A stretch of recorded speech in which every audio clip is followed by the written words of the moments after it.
चलिए, भारतीय इतिहास के औपनिवेशिक युग से क्या अभिप्राय है? भारतीय इतिहास के औपनिवेशिक युग से क्या अभिप्राय है? प्राचीन काल, मध्यकाल, आधुनिक काल या ब्रिटिश काल? आपसे पूछ रहा है कि भारतीय इतिहास के औपनिवेशिक युग से आप क्या समझते हैं। जब हम औपनिवेशिक युग की बात जब हम करते हैं दोस्तों, अभी नेक्स्ट क्लास ज्योग्राफी की है, इस प्रश्न का जो सही उत्तर होगा वो क्या होगा, तो आप भी जानते हैं इसको हम क्या कहेंगे, ब्रिटिश काल कहेंगे। ये कहां मिलेगा, इस प्रश्न का पता है पेज नंबर 4 पर, चैप्टर नंबर 1 में। कहता है यहां पर कहिए कि जब एक देश पर दूसरे देश के दबदबे इस तरह होते हैं, राजनीतिक, आर्थिक और सामाजिक और सांस्कृतिक बदलाव आते हैं, तो उस प्रक्रिया को औपनिवेशीकरण कहा जाता है। और उसके ऊपर आप देखेंगे कि ब्रिटिश शासन के दौरान ही ये घटनाएं जो हैं घटित हुई हैं। ठीक है जी, नेक्स्ट आइए। ब्रिटिश काल में महत्वपूर्ण दस्तावेजों को बचाकर रखने के लिए क्या बनाए गए थे?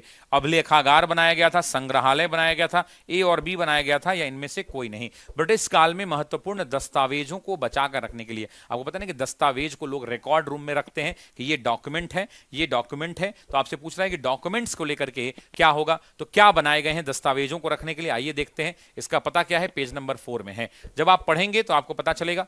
क्या पता चलेगा?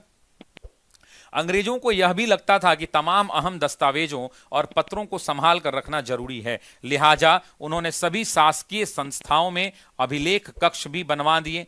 तहसील के दफ्तर, कलेक्ट्रेट, कमिश्नर के दफ्तर, प्रांतीय सचिवालय, कचहरी, सबके अपने अपने रिकॉर्ड रूम होते थे। यही बात तो मैंने अभी कही कि सब कहां होते हैं, रिकॉर्ड रूम में होते हैं। महत्वपूर्ण दस्तावेजों को, यहां ध्यान दीजिएगा, महत्वपूर्ण दस्तावेजों को बचाकर रखने के लिए अभिलेखागार और संग्रहालय जैसे संस्थान भी बनाए गए थे। तो एक बनाया जाता था अभिलेख कक्ष, दूसरा बनाया जाता था संग्रहालय, और तीसरा बनाया जाता था अभिलेखागार, और चौथे को हम उसी को क्या कहते थे, तो रिकॉर्ड रूम कहते थे दोस्तों, रिकॉर्ड रूम। तो बताइए क्या हो जाएगा, ये भी सही, ये भी सही, तो आंसर क्या हो जाएगा, सभी लोग कमेंट करेंगे, सी विकल्प हो जाएगा।